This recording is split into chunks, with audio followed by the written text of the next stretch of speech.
The acting secretary for the Department of Homeland Security, Kevin McAleenan, testifying before the Senate Judiciary Committee today, giving lawmakers some fresh statistics about asylum seekers coming to the southern border. What percentage of the people show up for the asylum hearing?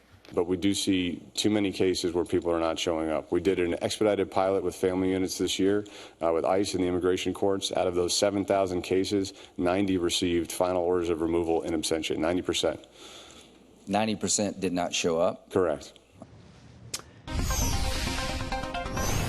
Here now, the former U.S. ambassador to Mexico, Antonio Garza. Antonio, thanks for joining us tonight. You bet. Good to be with you. So you hear Kevin McAleenan say that 90% of asylum seekers don't show up to their next hearing. It's a high number, and your takeaway is? It's a very high number, and I think one of the things that is in dire need of review are our asylum procedures.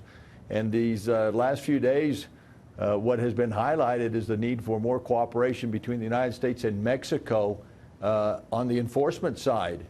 The ability for people to move through Mexico to our southern border and into the process without any intention of appearing for their asylum hearings is something that has been abused. So, no, I think the need for reviewing the asylum procedures is long overdue. One of the things that has come out of the last few days that, under the imminent threat of tariffs that the president put out there was Mexico and the United States coming to the table. Mexico has agreed to enhance their enforcement procedures along their southern border, committing 6,000 National Guard troops to that. Do you think that'll stick, though? Evidence. Do you think that'll stick? Because that has to stick for a while in order to be successful.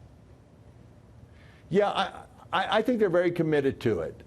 You've seen the last few months, actually, the numbers of on enforcement and deportation had already started to trend in the right direction. They've committed additional resources to it, more policing and National Guard along the isthmus, that 125-mile stretch between the Gulf and the Pacific that all incoming from Central America have to cross. You saw some arrests of some relatively high-profile traffickers last week, and more enforcement along the bus routes that Central Americans are taking to reach our southern border in the U.S. So it appears that they're serious about this. That, and they've expanded programs like Remain in Mexico, pending the asylum procedures in the United States. So there's a real expansion of the enforcement efforts. And a 45-day review process that they've agreed to.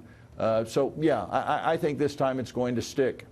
Is the threat of tariffs, though, the snap back to tariffs potentially, is that the right way to go about it? Well, listen, I personally think that tariffs were the wrong tool to use in this situation.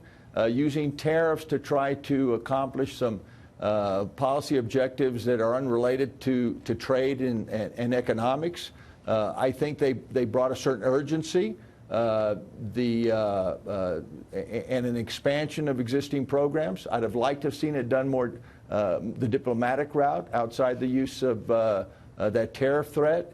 But it's hard to argue with the fact that it did bring a certain urgency and expansion of existing programs to the table. And we're hopeful that in terms of the U.S.-Mexico cooperation, it'll stick so that we can move forward and start looking at ratification of the USMCA. The USMCA, which is the next step.